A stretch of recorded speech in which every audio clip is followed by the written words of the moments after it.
السلام علیکم ورحمۃ اللہ تعالیٰ وبرکاتہ۔ وعلیکم السلام ورحمۃ اللہ وبرکاتہ۔ الحمد للہ رب العالمین والصلاة والسلام علی سید الانبیاء والمرسلین وعلی آلہ واصحابہ الطیبین الطاہرین، اما بعد فاعوذ باللہ من الشیطان الرجیم، بسم اللہ الرحمن الرحیم۔ الہاکم التکاثر حتی زرتم المقابر، صدق اللہ العظیم۔ آئیے سننے سنانے سے کم معمول اہل سنت کے مطابق جس انداز میں جس طریقے سے میں آپ حضرات کو پڑھاتا ہوں، محبت و عقیدت کے ساتھ درود و سلام کا نذرانہ پیش کرے پڑے۔ الصلاۃ والسلام علیک یا رسول اللہ،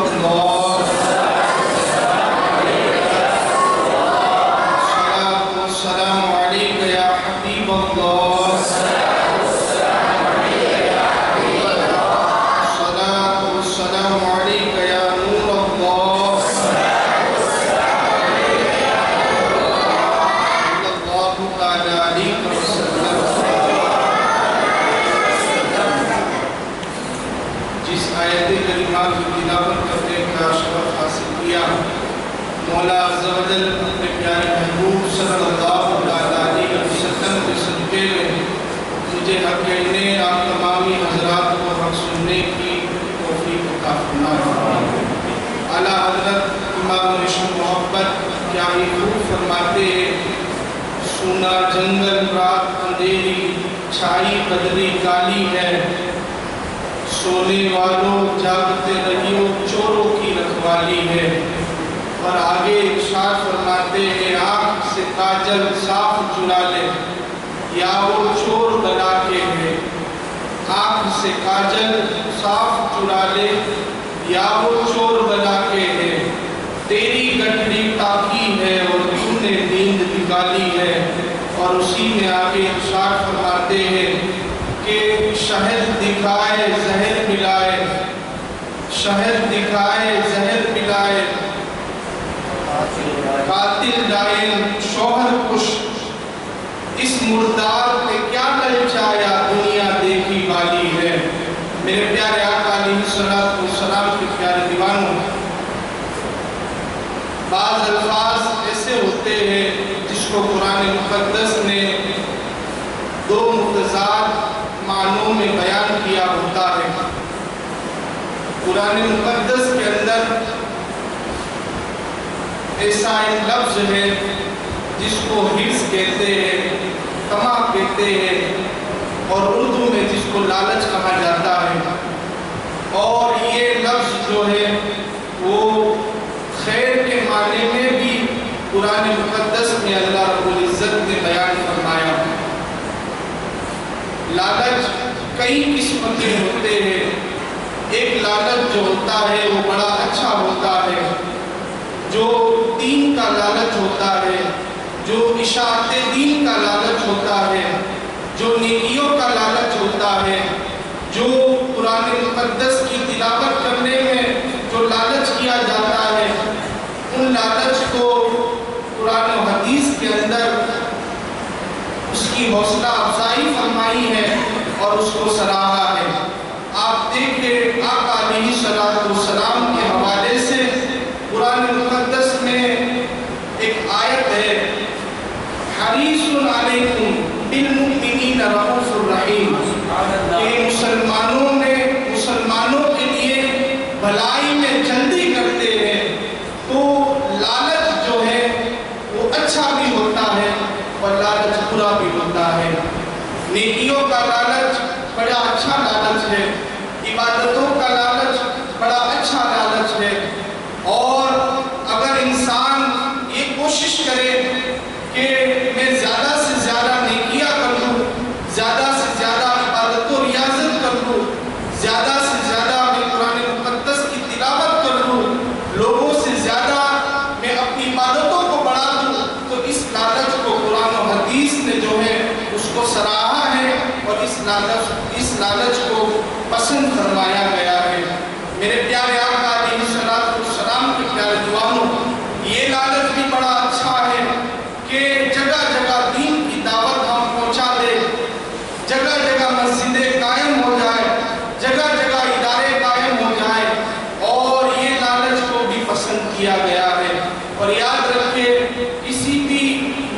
کو ہم ہلکا نہ جانے، بلکہ آقا علیہ السلام نے ارشاد فرمایا کہ تم اپنے مسلمان بھائی کے سامنے مسکرا کر بات کرو، اللہ تبارک و تعالیٰ اس پر بھی تم کو صدقے کا ثواب عطا فرماتا ہے۔ تو یہ ضروری نہیں ہے کہ ہم ہزاروں روپیہ ہی خرچ کریں، لاکھوں روپیہ ہی خرچ کریں، بلکہ کسی کے سامنے مسکرا کر بات کر دینا، اس پر بھی صدقے کا ثواب عطا کیا جاتا ہے۔ میرے پیارے آقا علیہ السلام کے پیارے دیوانوں، آقا علیہ السلام کی بارگاہ میں ایک مرتبہ ایک شخص آتا ہے اور سوال کرتا ہے۔ اس وقت حضور علیہ السلام کے پاس بظاہر جو ہے وہ کوئی چیز موجود نہیں ہوتی ہے، وہ آتا ہے، سوال کرتا ہے، آقا علیہ السلام اس سے فرماتے ہیں جا فلاں آدمی کے پاس چلا جا اور اس سے میری طرف سے قرض اٹھا لے، میں اس کو اس کا قرض ادا کر دوں گا۔ صحابہ کرام نے عرض کی یا رسول اللہ صلی اللہ علیہ وسلم، جو چیز آپ کے پاس موجود نہیں ہے اس پر اللہ تبارک و تعالیٰ نے آپ کو پابند تو نہیں کیا ہے، حضور آپ کے پاس جو ہو وہ عطا کر دے، لیکن اس طریقے سے نہ فرمائے۔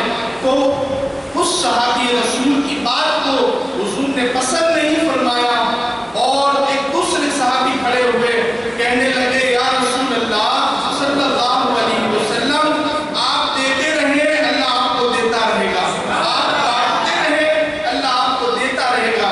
اسی لیے کسی نے پیاری خوب کہا ہے، مالک کونین ہے وہ پاس کچھ رکھتے نہیں، مالک کونین ہے وہ پاس کچھ رکھتے نہیں، دو جہاں کی نعمتیں ہیں ان کے خالی ہاتھ میں۔ میرے پیارے آقا علیہ السلام کے پیارے دیوانوں، اور اعلیٰ حضرت ایک نعت کے شعر میں یوں کہتے ہیں، مانگ من مانتی منہ مانگی لے گا، من مانتی منہ مانگی لے گا، نہ یہاں نہ ہے نہ یہ منگتا سے کہنا یہ کیا ہے۔ انسان کے پاس جب کوئی بندہ بار بار جاتا ہے اور مانگتا ہے تو انسان کا جی بڑھ جاتا ہے اور یہ کہتا ہے کہ کیا ہے، لیکن اعلیٰ حضرت کہتے ہیں حضور کی بارگاہ میں کبھی نہ بھی نہیں ہے اور کبھی منگتے کو یہ بھی نہیں کہا کہ کیا ہے، بلکہ ہمیشہ جب بھی کوئی منگتا آیا ہے اس کی جھولیوں کو بھر دیا ہے۔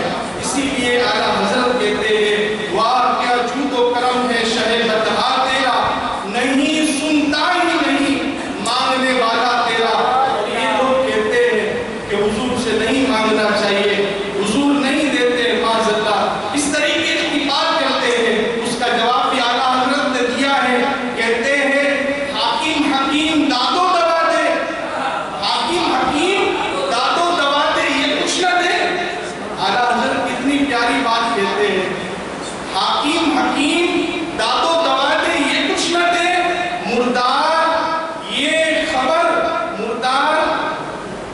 خبر کس آیت خیر کی ہے، یعنی اعلیٰ حضرت اس میں کہتے ہیں کہ جب حاکم داد دے سکتا ہے، حکیم دوا دے سکتا ہے، یہ تو حضور ہے کیوں نہیں دے سکتے۔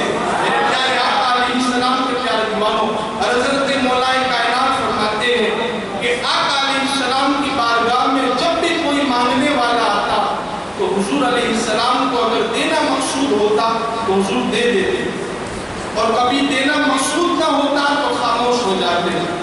حضرت مولا علی رضی اللہ تعالیٰ عنہ فرماتے ہیں ایک مرتبہ ایک اعرابی آیا اور آ کر سوال کرنے لگا، آقا علیہ السلام اس کے سوال کو سننے کے بعد خاموش ہو گئے۔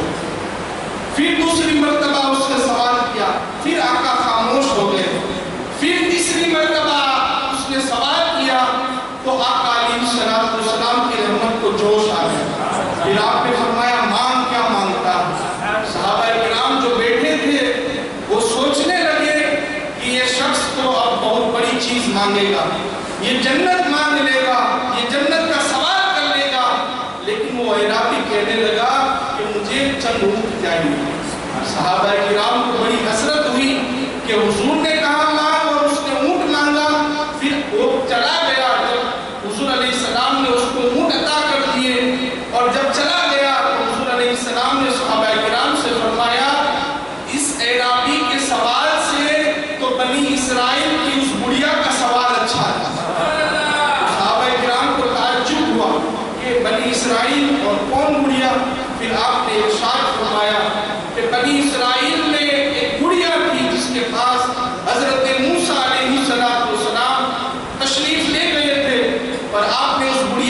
پوچھا تھا کہ مائی بتا کیا تم نے موسیٰ کے صندوق کو دیکھا ہے، موسیٰ کے تابوت کو دیکھا ہے؟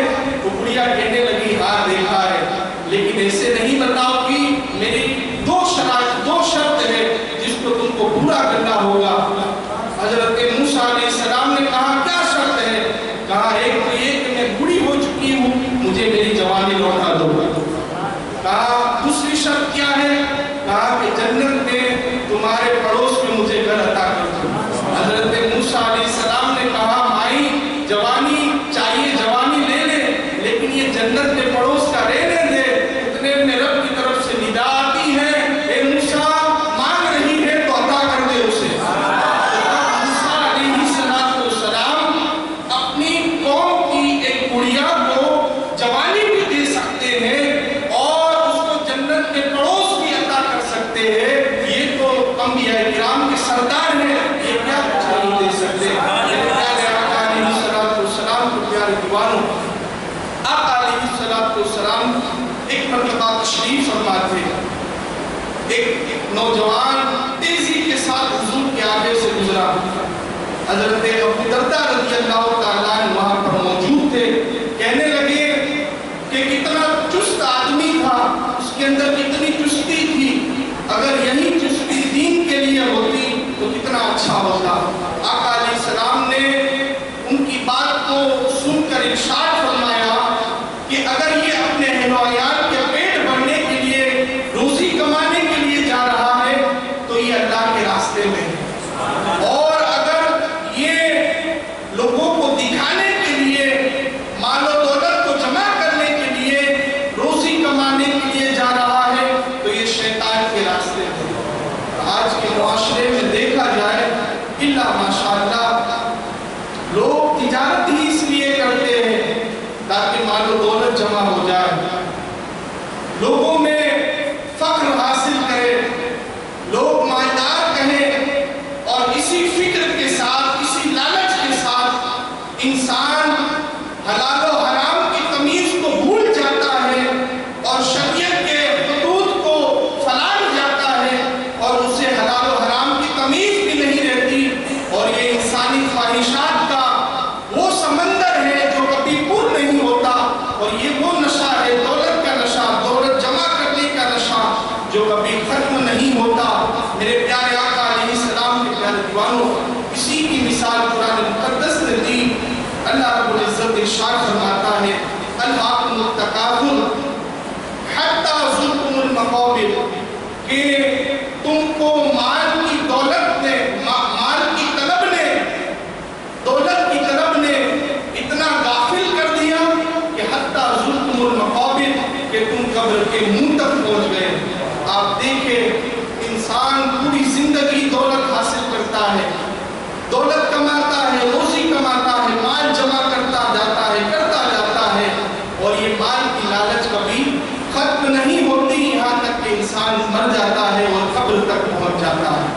اور بعض مرتبہ ساری زندگی داؤ پر لگا کر جو دولت جمع کی ہوتی ہے اس دولت کو کبھی دیکھ بھی نہیں پاتا، اور جو جائیدادیں ہوتی ہیں اس میں چند لمحے ٹھہر بھی نہیں پاتا، اس سے پہلے اسے موت آ جاتی ہے۔ ہم نے بھی بہت سارے ایسے دیکھے ہوں گے جو جائیداد میں جانے سے پہلے، نئے گھر میں جانے سے پہلے موت کے حوالے ہو گئے۔ اللہ اکبر۔ اور یہ انسان کی خواہشات کا وہ سمندر ہے جو کبھی پور نہیں ہوتا ہے، اور وہ یہاں تک کہ وہ اسی لالچ کے اندر قبر تک پہنچ جاتا ہے۔ اسی لیے آقا علیہ السلام نے اپنی امت کو آگاہ کیا ایک فتنے سے۔ آقا علیہ السلام نے ارشاد فرمایا اگر تمہارے اندر یہ فتنہ موجود ہے تو تم اپنی اصلاح کرو۔ حدیث پاک میں حضور علیہ السلام نے ارشاد فرمایا کہ انسان جیسے جیسے بوڑھا ہوتا جاتا ہے اس کے اندر دو چیزیں جوان ہوتی جاتی ہیں۔ صحابہ کرام نے عرض کی یا رسول اللہ صلی اللہ علیہ وسلم وہ دو چیز کیا ہے؟ تو آقا علیہ السلام نے ارشاد فرمایا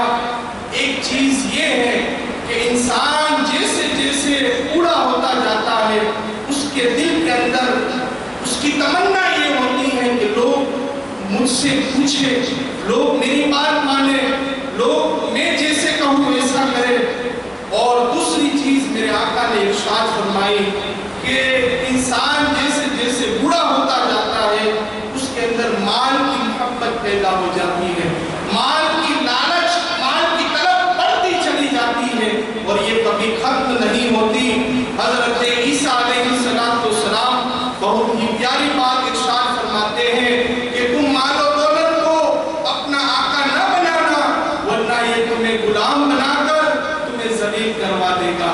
میرے پیارے آقا علیہ السلام کے پیارے دیوانوں، آج دیکھیں یہی تو ہو رہا ہے کہ انسان مال و دولت کے اندر اتنا ڈوب چکا ہے، اس کی محبت کے اندر، کہ لالچ کے علاوہ کچھ نظر نہیں آ رہا ہے۔ میرے پیارے آقا علیہ السلام کے پیارے دیوانوں، انسان کا جو نفس ہوتا ہے وہ چھوٹے بچوں کی طرح ہوتا ہے۔ بچوں کی ایک ضد پوری کرو تو دوسری ضد کھڑی ہو جاتی ہے، دوسری پوری کرو تو تیسری ہو جاتی ہے، اور انسان کا نفس اسی طرح ہوتا ہے۔ نفس کی اگر ایک خواہش پوری کی جائے تو نفس کے اندر دوسری خواہش کا جنم ہوتا ہے، اس کی دوسری خواہش پوری کرو تو تیسری خواہش جو ہے وہ آ جاتی ہے، یہاں تک کہ انسان قبر تک پہنچ جاتا ہے لیکن اس کی خواہشات کبھی ختم نہیں ہوتی ہے۔ میرے پیارے آقا علیہ السلام کے پیارے دیوانوں، اور آپ دیکھیں دنیا کے اندر جتنے بھی گناہ ہو رہے ہیں یا جتنے بھی گناہ ہیں وہ سب زیادہ تر لالچ ہی کی وجہ سے ہوتے ہیں، چاہے وہ رشوت کا معاملہ ہو، چاہے وہ سود کا معاملہ ہو۔ لوگ رشوت کیوں لیتے ہیں؟ حالانکہ بڑے بڑے عہدے پر فائز ہوتے ہیں، بڑی بڑی سیلری ان کی ہوتی ہے، لیکن پھر بھی ان کو قناعت کی دولت نصیب نہیں ہوتی ہے، پھر بھی وہ لالچ کا منہ دیکھتے ہیں، پھر بھی وہ لالچ لیتے نظر آتے ہیں۔ اسی طرح جو بندہ سود دیتا ہے وہ خود پیسے والا ہوتا ہے لیکن اپنے مال کو بڑھانے کی خاطر وہ لوگوں کو سود دیتا ہوا نظر آتا ہے۔ یاد رکھیں، لالچ ایسا گناہ ہے جس سے تمام گناہ جنم لیتے ہیں۔ لالچ ایسا گناہ ہے جس سے جھوٹ کا دروازہ کھولتا ہے۔ لالچ ایسا گناہ ہے جس سے انسان بے ایمان ہو جاتا ہے، اور لالچ ایسا گناہ ہے جس سے لالچی انسان اپنے رشتہ داروں سے رشتہ بھی توڑتا ہوا نظر آتا ہے۔ اور لالچ کئی طرح کے ہوتے ہیں، علماء کرام نے کئی طرح کے لالچ بیان فرمائے۔ ایک لالچ پیٹ کا لالچ ہوتا ہے۔ آج ہمارے معاشرے کے اندر بعض مرتبہ ہمارا یہ طریقہ گھروں میں رہتا ہے کہ جب صبح کا ناشتہ ہو رہا ہوتا ہے تو کھانے کی دوپہر کی تیاری ہو رہی ہوتی ہے اور دوپہر کے کھانے کی منصوبہ بندی ہوتی ہے اور دوپہر کے کھانے کی فکر کی جاتی ہے، اور جب دوپہر کا کھا رہے ہوتے ہیں تو رات کو کیا پکانا ہے یہ بات کی جا رہی ہوتی ہے۔ یہ کیا ہے؟ یہ ہمارے پیٹ کی لالچ ہے، اور پیٹ کی لالچ قبر کی مٹی ہی بھرے گی، اسے کھانا نہیں بھر سکتا۔ میرے پیارے آقا علیہ السلام کے پیارے دیوانوں، حضرت امام محمد غزالی فرماتے ہیں رضی اللہ تعالیٰ عنہ کہ جو انسان پیٹ کا لالچی ہوگا وہ بیمار ہو کر مرے گا، اور جو شہوت کا لالچی ہوگا وہ پاگل ہو کر مرے گا۔ جو پیٹ کا لالچی ہوگا وہ بیمار ہوگا، اور جو شہوت کا لالچی ہوگا، جو شرمگاہ کا لالچی ہوگا، وہ ذلیل ہو کر پاگل ہو کر مرے گا۔ اسی لیے حدیث پاک میں میرے آقا علیہ السلام نے ارشاد فرمایا تھا، تم مجھے دو چیزوں کی ضمانت دے دو، میں تمہیں جنت کی ضمانت دیتا ہوں۔ ایک دو جبڑوں کے درمیان زبان کی ضمانت دے دو، اور ایک شرمگاہ کی ضمانت دے دو، میں تمہیں جنت کی ضمانت دیتا ہوں۔ آج معاشرے کے اندر دیکھا جائے گناہوں کا ماحول عام ہے، زنا عام ہو گیا، اور گناہ کے اڈے جگہ جگہ پر آپ کو دیکھنے کو ملے گی۔ یہ کیوں ہے؟ یہ انسان کی شہوت کی لالچ ہے اور شرمگاہ کی لالچ ہے۔ حلال طریقے موجود ہیں لیکن اس میں قناعت نہیں ہے، اس میں صبر نہیں ہے، پھر بھی حرام طریقوں پر انسان جاتا ہوا نظر آتا ہے۔ گھر میں بیوی موجود ہوتی ہے پھر بھی باہر جو ہے وہ منہ مارتا ہوا نظر آتا ہے۔ تو حضرت امام غزالی فرماتے ہیں جو نفس کا جو ہے لالچی ہوگا وہ پاگل ہو کر مرے گا، اور وہ پاگل ہوتے ہوئے اس کو موت آئے گی۔ میرے پیارے آقا علیہ السلام کے پیارے دیوانوں، یاد رکھے لالچ ہی ہے جو انسان کو بربادی کے دہانے تک لے جاتی ہے، اور لالچ ہی ہے جو انسان کو انسانیت سے بھٹکا کر شیطانیت اور حیوانیت کی طرف لے جاتی ہے۔ میرے پیارے آقا علیہ السلام کے پیارے دیوانوں، حضرت امام راضی فرماتے ہیں کہ ایسا نہیں ہوتا کہ صرف امیر لوگ ہی لالچی ہوتے ہیں، بلکہ غریب بھی لالچی ہوتے ہیں۔ ہمارے یہاں لوگ یہ کہتے ہیں دیکھو کتنا بڑا سیٹ ہے، اتنی اس کی جائیداد ہے، اس کے پاس اتنا مال ہے، پھر بھی کتنا بڑا لالچی ہے۔ حضرت امام راضی فرماتے ہیں کہ ایسا نہیں ہے کہ امیر ہی لالچی ہوتا ہے، بلکہ غریب بھی لالچی ہوتا ہے، اور غریب کے ہاتھ میں آتا کچھ نہیں، اس لیے دوسرے کو تانا دیتا ہوا نظر آتا ہے۔ پھر آپ فرماتے ہیں کہ لالچ کا تعلق نہ زبان سے ہوتا ہے نہ ہاتھ سے ہوتا ہے، بلکہ لالچ کا تعلق دل سے ہوتا ہے، اور دل کے اندر جو ہے انسان کو لالچ ہوتی ہے۔ میرے پیارے آقا علیہ السلام کے پیارے دیوانوں، اب آقا علیہ السلام نے حدیث پاک میں ارشاد فرمایا، انسان کہتا ہے میرا مال میرا مال۔ آقا علیہ السلام فرماتے ہیں ایک مال تو وہ ہوتا ہے جو تم نے کھایا اور ختم کر دیا، پہنا اور پرانا کر دیا، اور دوسرا مال وہ ہوتا ہے جو تم نے صدقہ دے کر آگے کے لیے بھیج دیا، اور تیسرا مال جو ہوتا ہے وہ حضور علیہ السلام فرماتے ہیں وہ تیرا نہیں ہے، بلکہ تیرے مرنے کے بعد تیرے وارثوں کا ہے۔ ساری زندگی تو جمع کرے گا اور استعمال کریں گے تیرے وارث۔ انسان جیسے ہی مرتا ہے مال و دولت سے اس کا رشتہ ٹوٹ جاتا ہے، مال و دولت اس سے چھوٹ جاتی ہے۔ تو آقا علیہ السلام نے ارشاد فرمایا انسان کا مال تین طرح کا ہوتا ہے، ایک کھایا اور جو ہے وہ ختم کر دیا، پہنا اور پرانا کر دیا، دوسرا صدقہ دے کر آگے کے لیے بھیج دیا جو باقی رہنے والا ہے۔ یعنی جو اللہ کی راہ میں صدقہ دیتے ہیں وہ ہمیں آخرت میں کام آئے گا، اور وہ مال جو ہے وہ ہمارے لیے نجات کا ذریعہ بنے گا۔ اور تیسری چیز آقا نے فرمائی کہ تیسرا مال تیرا نہیں ہے بلکہ تیرے وارثوں کا ہے۔ میرے پیارے آقا علیہ السلام کے پیارے دیوانوں، اب سرکار صلی اللہ علیہ وسلم جب صحابہ کرام کو سمجھاتے تو آپ کا سمجھانے کا انداز بھی بڑا پیارا ہوتا تھا، اور حضور علیہ السلام مثال کے ذریعے سمجھاتے۔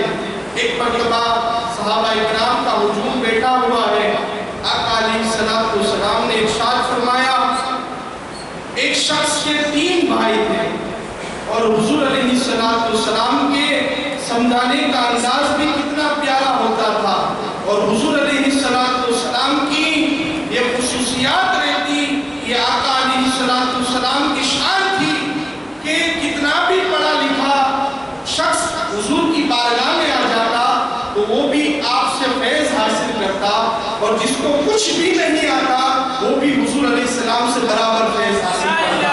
علامہ اقبال کہتے ہیں آقا علیہ السلام کی شان بیان کرتے ہیں اور کہتے ہیں تیری نگاہ ناز سے دونوں مراد پا گئے، تیری نگاہ ناز سے دونوں مراد پا گئے، عقل و غیاب و جستجو عشق حضور اجتراب۔ یعنی اے محبوب جو عقل کے فندے لے کر آیا اسے بھی تو نے فیض دیا ہے، اور جو جنون کی وادی لے کر آیا میرے محبوب اسے بھی تو نے فیض دیا ہے۔ علامہ اقبال کہتے ہیں کہ تیری نگاہ ناز سے دونوں مراد پا گئے۔ کیا ہی پیاری بات کہی میرے پیارے آقا علیہ السلام کے پیارے۔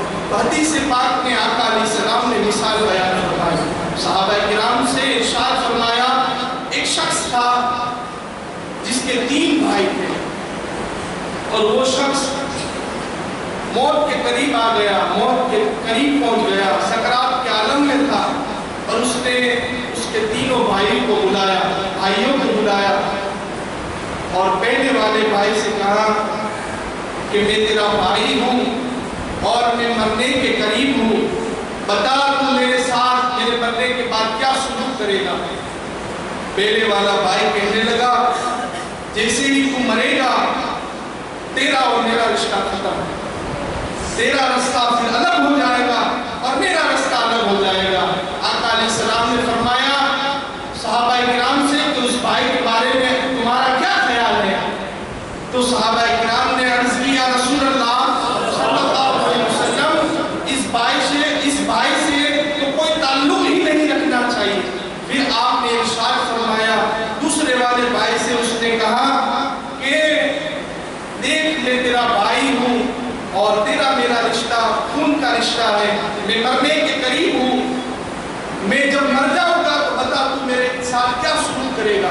وہ بھائی دوسرا والا کہنے لگا میں تیری سب سے پہلے تیمارداری کروں گا، تیری عیادت کروں گا، پھر جب تو سکرات کے عالم میں ہوگا تیری روح قبض ہو رہی ہوگی تو میں تیرے سرہانے کھڑا رہ جاؤں گا، اور پھر جب تیرا انتقال ہو جائے گا تو تیرے لیے غسل کا اہتمام کروں گا، کفن کا اہتمام کروں گا اور تیری تدفین کروں گا، مگر ہاں جب لوگ تجھے دفنا کر واپس آ رہے ہوں گے تو میں بھی ان کے ساتھ واپس آ جاؤں گا۔ آقا علیہ السلام نے صحابہ سے فرمایا اس کے بارے میں تمہارا کیا خیال ہے؟ تو صحابہ کرام نے عرض کیا رسول اللہ صلی اللہ علیہ وسلم یہ تو پہلے والے سے تھوڑا اچھا ہے۔ پھر آقا علیہ السلام نے ارشاد فرمایا اس نے تیسرے والے بھائی کو بلایا اور کہا کہ میرے مرنے کے بعد تو میرے ساتھ کیا سلوک کرے گا؟ تو وہ بھائی کہنے لگا کہ دیکھ میں تیرا بھائی ہوں، میں تیری تیمارداری بھی کروں گا، تجھے تدفین بھی کروں گا اور تیرے ساتھ قبر میں بھی آؤں گا، اور جب تیرے اعمال میزان پر تولے جا رہے ہوں گے میں اس وقت بھی تیری مدد کروں گا، جب تو پل صراط سے گزر رہا ہوگا جب بھی میں تیری مدد کروں گا، حتیٰ کہ جب تجھے اس دن پیاس لگے گی میں تیرے لیے پانی کا انتظام کروں گا، اور یہاں تک کہ میں تجھے اپنے ساتھ جنت میں لے جاؤں گا۔ پھر آقا علیہ السلام نے ان تینوں کی وضاحت فرمائی۔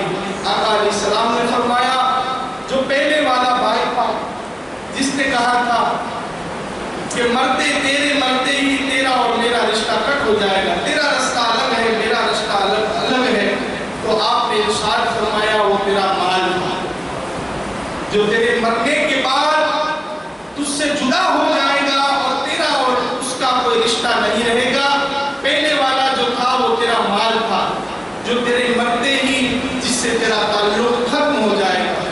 پھر دوسرا والا جو بھائی تھا جس نے یہ کہا تھا کہ تیری عیادت بھی کروں گا، تجھے غسل بھی دوں گا اور تیری تدفین بھی کروں گا، وہ تیرے رشتے دار تھے جو تجھے جو ہے وہ دفنانے کے لیے قبر تک تو آئے لیکن قبر کے اندر نہیں آئے۔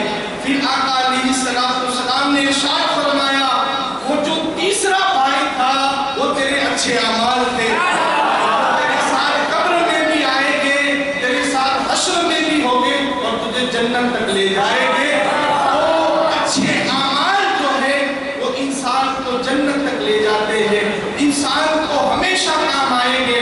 اچھے اعمال کی طرف ہماری رغبت ہونی چاہیے اور اچھے اعمال ہمیں کرنے چاہیے جو ہمیں دنیا میں بھی ہمارا سہارا ہوگا اور قبر کے اندر بھی سہارا ہوگا اور آخرت میں بھی ہمارا سہارا ہوگا۔ میرے پیارے آقا علیہ السلام کے پیارے جوان، اور اگر ہم لالچ کر ہی لے اور کر بھی لے تو ہماری لالچ کبھی ختم نہیں ہو سکتی اور انسان لالچ ہی کے اندر قبر تک پہنچ جاتا ہے۔ بعض اللہ والے ایسے ہوتے ہیں جو اس دروازے کو بند رکھتے ہیں اور جو لالچ سے بچے ہوئے ہوتے ہیں، اللہ جن کو محفوظ رکھتا ہے، بلکہ بعض ایسے اللہ والے گزرے ہیں جنہوں نے لالچ کے دروازے کو اپنے اوپر بند رکھا تھا۔ حضرت ایک بزرگ تھے، ایک مرتبہ اس شہر کا جو بادشاہ تھا اس کا یہ شوق تھا کہ وہ اپنے مال و دولت کو لوگوں میں بانٹتا رہتا، کسی کو سونا دے دیتا، کسی کو چاندی دے دیتا اور کسی کو ہیرے جواہرات دے دیتا، کسی کو جانور دے دیے جاتے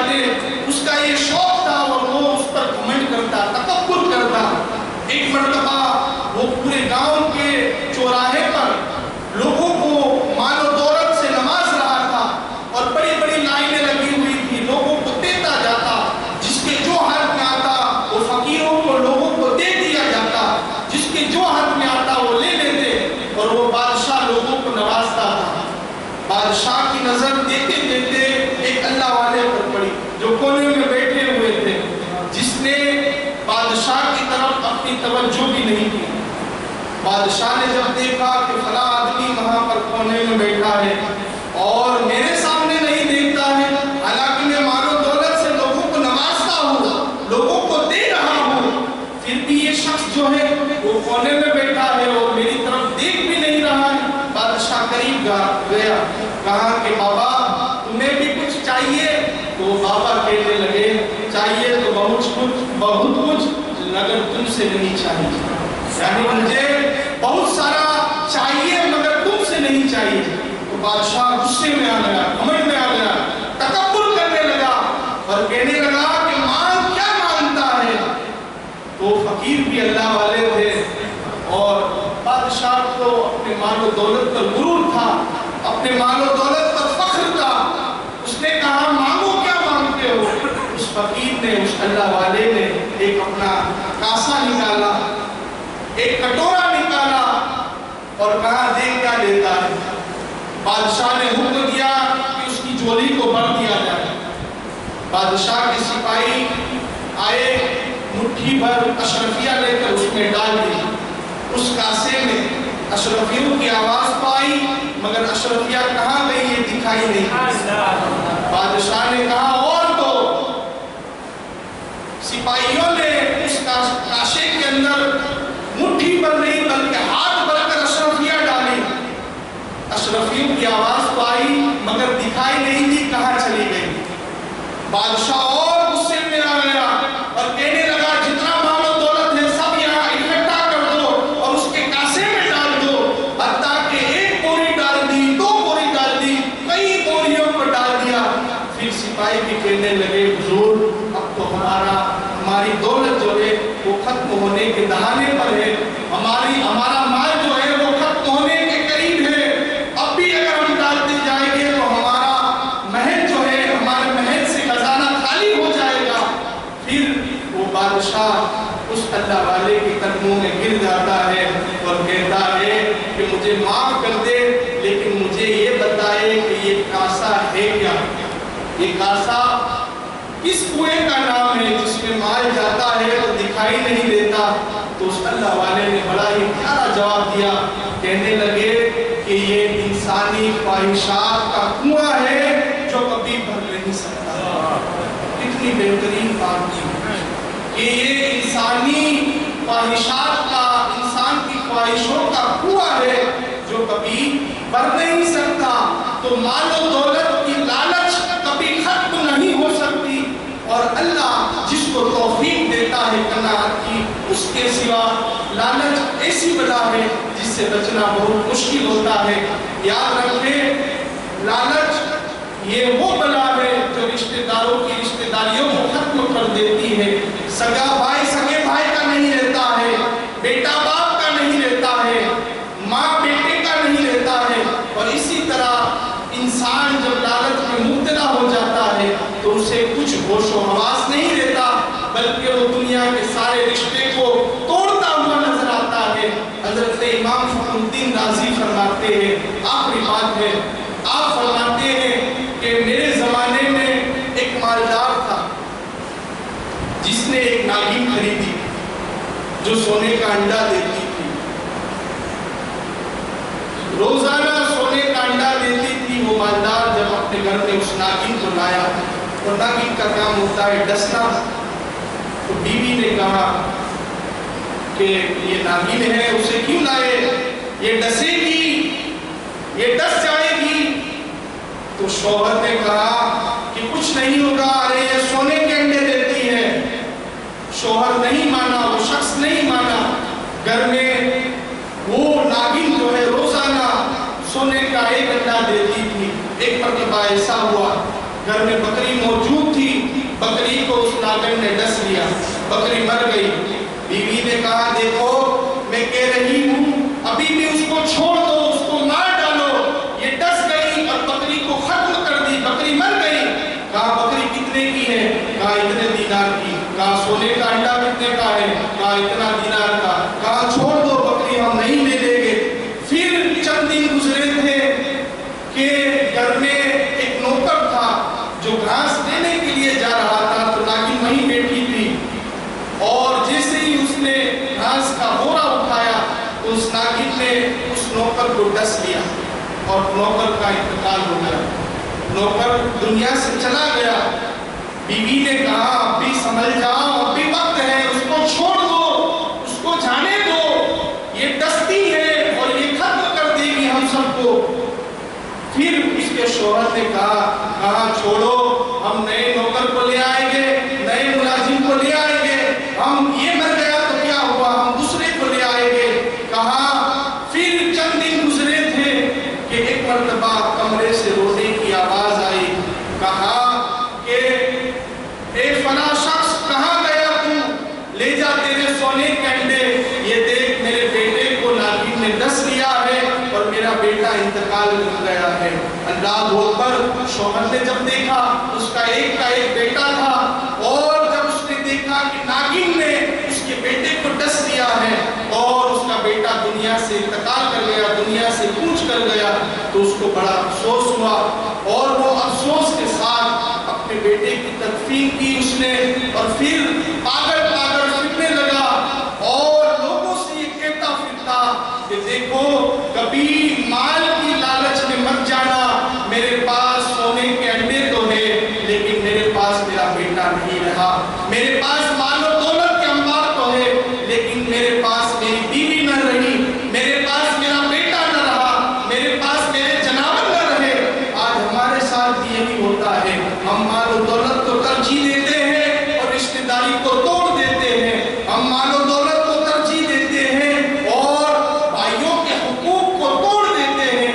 یاد رکھیں مال جو ہے وہ ختم ہونے والی چیز ہے، اور رشتہ داری ایسی چیز ہے جس کے حوالے سے کل قیامت کے دن پوچھا جائے گا کہ بتاؤ رشتہ داری کے ساتھ کیسا سلوک کیا تھا۔ بلکہ آقا علیہ السلام نے حدیث پاک میں ارشاد فرمایا جو رشتہ داری نے، جو رشتہ داروں کے سامنے، رشتہ داروں کے ساتھ اس نے سلوک کرے گا، اللہ تبارک و تعالیٰ اس کے رزق میں بھی برکت دے گا اور اس کی عمر میں بھی برکت دے گا۔ تو مال و دولت کی لالچ، مال و دولت کی لالچ بڑی بری لالچ ہے۔ اللہ تبارک و تعالیٰ ہم سب کو اس بری لالچ سے بچائے، اور اللہ تبارک و تعالیٰ اپنے پیارے بندوں کے صدقے میں ہم سب کو قناعت کی دولت سے مالا مال فرمائے۔ اللہ تبارک و تعالیٰ اپنے حبیب صلی اللہ علیہ وسلم کے صدقے میں ہم کو قناعت کی دولت نصیب فرمائے۔ لالچ جیسی بری بلا سے ہم سب کو اللہ اپنی پناہ عطا فرمائے۔ بیان کے دوران کوئی خطا یا لغزش رہ گئی ہو میں توبہ کرتا ہوں، استغفر اللہ ربی من کل ذنب واتوب الیہ وما علینا الا البلاغ۔ السلام علیکم ورحمۃ اللہ وبرکاتہ۔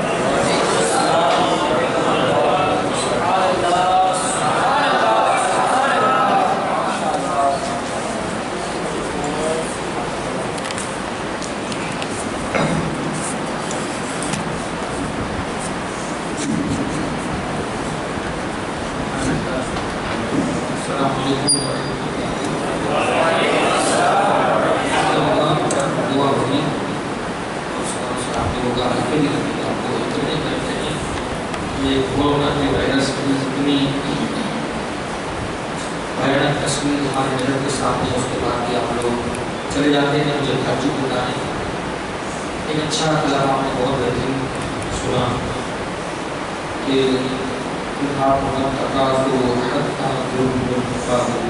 حال کی زیادہ طلبی میں داخل کر دیا فرماتا ہے تو اللہ ہمارا پیدا کرنے والا ہے، اس کے لیے ہمیں ہم کیا طلب کریں گے، کیسے ناٹک کریں گے، تو فرماتا ہے اللہ کو حال کی زیادہ طلبی نے قابل کر دیا، یہاں تک کہ تم نے قبروں کا حکم دے دیا۔ انہوں نے جو کہا نا اچھی بات ہے، یہ پاک زیاداری ایک سیٹ ہے ہمارے، ہم اس سے ملاقات کرتے رہتے کبھی کبھی۔ ایک وقت آیا تھا ان کے والد صاحب بیمار ہو گئے اور انہوں نے دراز کی الحمدللہ، تو عمر والے تھے لیکن والد صاحب کی خدمت کرنے کے لیے وقت نہیں تھا، وہ SHCG ہے نا انعام ہے، وہاں نہیں کر دیا تھا۔ تو میں نے کہا یار ان کو گھر پہ رکھا جائے، بولے کہ وہ جو وہاں نرس کرتی ہے گھر میں تو کرنے والا نہیں، پاس پانچ کرتی ہے، اس کو کھلاتی ہے کھانا، اس کا خیال کرتی ہے، دوائی دیتی ہے وقت پر، نہ پڑا کان کا لیکن والد محترم وہیں پر رہے اور ایک دن پہلے لے آئے اور انتقال کر گئے. یہ بات حق ہے. مال کی طلبی میں وقت نہیں رہتا ہے بیٹا باپ کے پاس نہیں جاتا کم جاتا ہے. تو حقیقت ہے الحمدللہ ہم لوگوں کو بھی سمجھنا چاہیے. میری آپ سے گزارش ہے کہ علم سیکھو. علم سے آپ جو اللہ کی بات اچھے انداز میں کر پائیں. ہلکے کے وقت بیٹھو بھاگم بازی نہ کرو. بہت سیکھیں گے 15 منٹ لڑکے میں آتا ہے نا آپ کو لیکن نہیں. بہت سے لوگ یہ سمجھتے ہیں ہم کو آتا ہے لیکن وہ جب سیکھتے ہیں تو اس میں جو بھول ہوتی ہے ان کو سمجھتا ہے. الحمد شریف آتا ہے لیکن بیٹھتے ہیں پھر سیکھتے ہیں نا تو اس کی بھول دور ہوتی ہے. 15 منٹ کو بڑا وقت نہیں ہے تو آپ جو اس وقت کو اس میں لگائے الحمدللہ. اس کے بعد آپ جائے ذکر بھی اچھے انداز میں کریں. منہ کھول کر کے درود شریف ایسا پڑھیں کہ مدینے والے آقا راضی ہو جائے. لائٹ توجہ دیے کوئی دیکھنے والا نہیں اللہ دیکھ رہا ہے الحمدللہ اللہ راضی ہو جائے. تو ذکر میں بھی آواز اچھے انداز میں ایک سال نکلے. درود میں بھی نکلے الحمدللہ. دعا میں آمین کریں اور صلاۃ و سلام کی سب اٹھ کر کے پڑھیں. اس کے بعد ہلکے میں بیٹھے اس کے بعد ہی جانے کی زحمت کریں. سنی دعوت اسلامی آپ کو یہ تعلیم دے رہی ہے الحمدللہ. معاملین سے گزارش ہے بند کر دیں. ذکر اور دعا کے لیے آپ تیار رہیں اور ضرور اچھے انداز